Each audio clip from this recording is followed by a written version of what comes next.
Morning. I know it's like, all right, we're all here together. It's good to see everybody. I don't actually need to say much because there's so many people in this room who could get up here and do a panel themselves. We just heard from Jim, and we're going to hear from other people throughout the day. So I want to hit on three quick things, and then I'll take the questions, if that's okay with you. The first thing is I want to actually thank Jeff and Rebecca for laying out those 10 things, because what it does is it shows us very clearly how the ecosystem is evolving very, very quickly around us, and how much this has the potential to become a part of everyday life the way that we would like it to. But there are things that need to happen for that to be the case. The second thing I want to do is I want to thank the lead commission, and in particular Jim and Jim. I've been in the administration almost 6 years, and one of the things I've learned is that many, many good ideas remain that. Getting up above the fray in terms of things that will get the administration's full attention, the president's full attention, resources, private partnerships, getting up above that fray is one of the hardest things to do, even if you have a really fantastic idea. And I can honestly say with no hyperbole that I can literally name the meeting that Jim flew to right in the beginning of the year, a few years ago, that changed the trajectory of this work for us.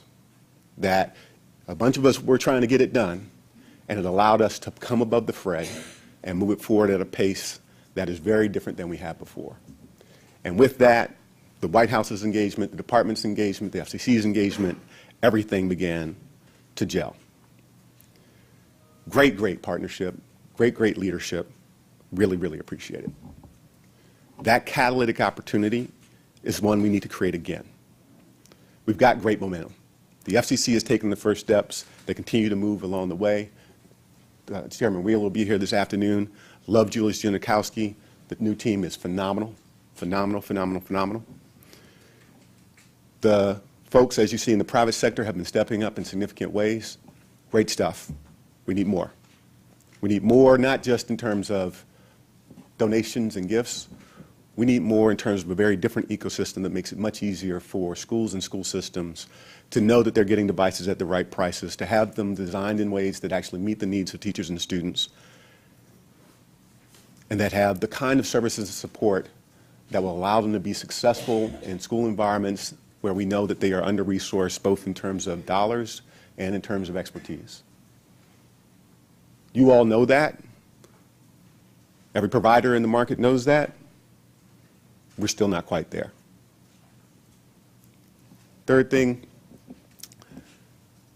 one of the best things that I think the lead commission did, and that we frankly got right in our National Education Technology Plan, is what I love best about the National Education Technology Plan that we did early on is the name. Anybody remember the name? It was Learning Powered by Technology. The focus is on how do we change instruction and the learning opportunity for students.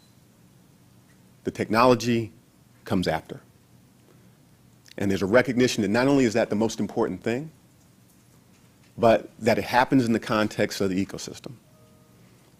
You have to have the connectivity, you have to have the devices, you have to have the content, which will go from pretty mediocre content in some cases to really phenomenal content and get better and better over time. We have to take advantage of the data that it produces to answer the questions that we debate about today. Because of ideology, we can answer empirically because we now have the data. Those are things that are going to happen, but it all comes back to helping the professionals know how to take advantage of this new tool set, be they teachers, be they school leaders, be they collaborators with teachers and schools and parents and students. Those people have to know how to take this new set of tools and make it a new opportunity for not only better learning, but for better instruction. Many of you have heard me speak too many times to not have heard me talk about what we ask teachers to do every day. And every day I am shocked at the fact that we ask teachers to go into a room, in some cases nowadays about this big, and know each student, what they know, what they're interested in, and match it to the perfect instruction and content without the benefit of tools.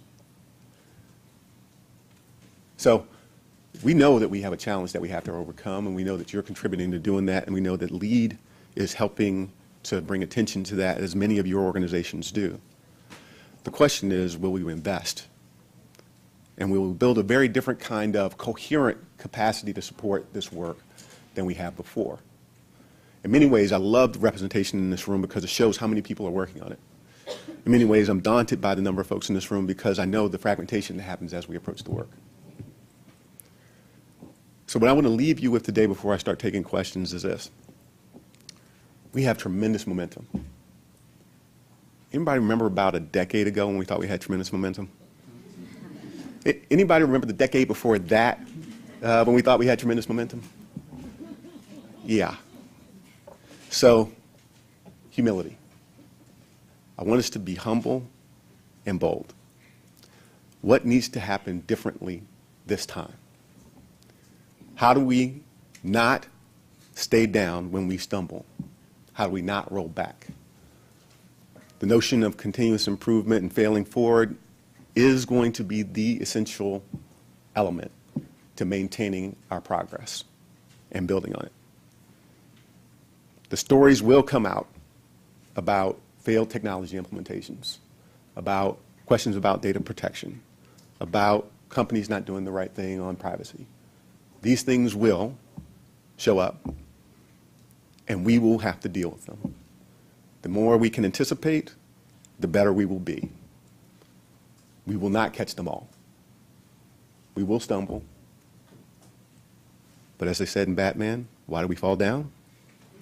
So we can learn to get back up. So with that, I will take questions. I want to thank you for the honor and pleasure of being with you here today, especially to focus on our teachers. Questions? There's microphones on both sides of the room, standing mics. And you don't have to ask any, because we're a little late. We got one. Go ahead. And thank you for your incredible leadership. So, Can we ask people to identify themselves also? yes, my name is Dara Feldman. I'm an educator. Question, how can we, from where you sit, how can we get around the research barriers to best practices and also the time constraints with regard to professional development? There's great minds here and a lot of generous spirits, and then there's the time, and then there's the research. Yeah. So, I mean, very glad that was the first question. So, people tend to think about building human capital, as it's called in the Lead Commission report, about training. And the reality is that building the environments and the capacity of people so that they can actually do better work, to do great work, is that combination of two things. It's about how do you create a context in which that can happen, and then how do you actually build the capacity of the people to do it in that environment. So there are two things that we have to make sure that we actually get right. One is that we have to recognize that all of this notion of training needs to be rethought, not just for technology, but just in general. The notion of being able to train people in the intersession before school starts for 5 days and then have them carry that through the year and have an impact on what they do in the classroom day to day, that was never right. We try and do it also with the technology. It's not going to work there either. So how do we actually create systems of development and support that allow our professionals to get better, that help them struggle through the problems that they face day to day, and allow them to tap into the creativity and the expertise of the folks that are around them and that are, frankly, nowhere near them, so they can get more done more quickly. There are many of you in the room who know a lot more about that than me. The second thing is, our secretary is famous for saying that the dollars that we spend, the over $2.5 billion that we spend to fund professional development around the country, is probably one of the least accountable, potentially worst investments that we make today. And there are resources being spent. And we have an incredible opportunity in that there is a new set of standards, whether you are in one of the states that has the common standards or you're in a state that has adjusted your standards to be more college and career ready aligned. There is a new standard and set of expectations that teachers feel everywhere. And so there is a recognition of a need for new strategies, new tools, new resources just because of that. And then you have the opportunity created by very different tools than we've had before, and the convergence of the two.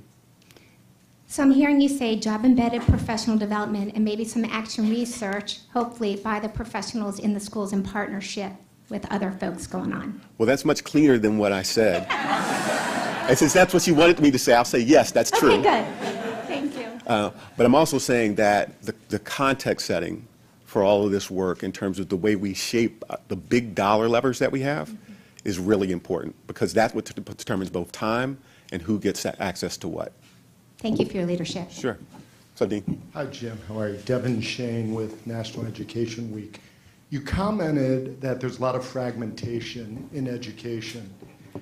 I've felt in the 30 years I've been in this industry that there are too many organizations and not enough causes.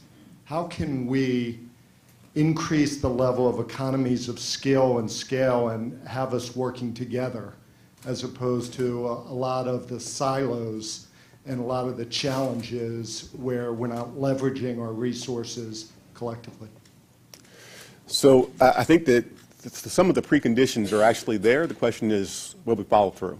So I think that we've got now more than enough really clear roadmaps about what we actually need to do to move forward, be it around the infrastructure, the devices, the training, et cetera. You'll get at the next level of detail on many of those things, but the roadmap and what needs to be in place for us to have the kind of ecosystem to support this work is really clear. The second then is we have to be willing to line up behind that and figure out where we actually contribute most and best, and be willing to allow others to take over things where, frankly, we may be dabbling but not actually having impact.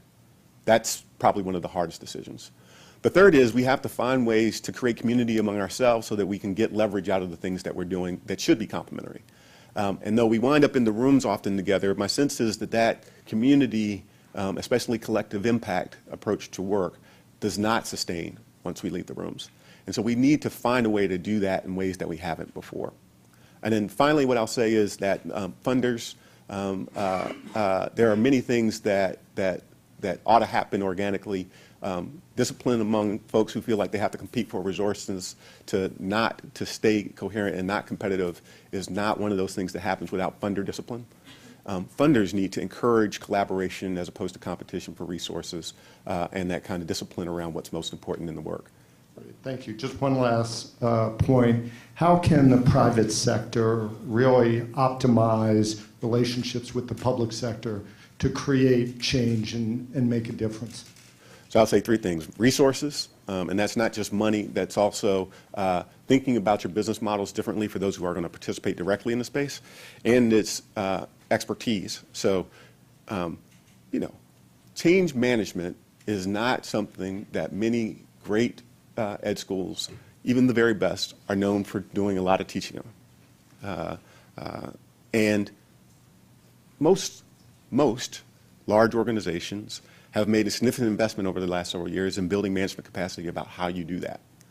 Lending that expertise to the institutions, be it the states or districts in your communities that have to go through this transformation, especially the implementation of a new technology, it would be incredibly helpful. Same around procurement, same around, I just go on and on down the list.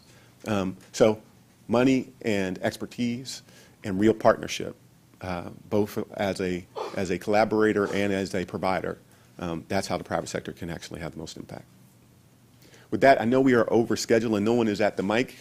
I will end. Thank you very much for everyone and everything that all of you in this room do.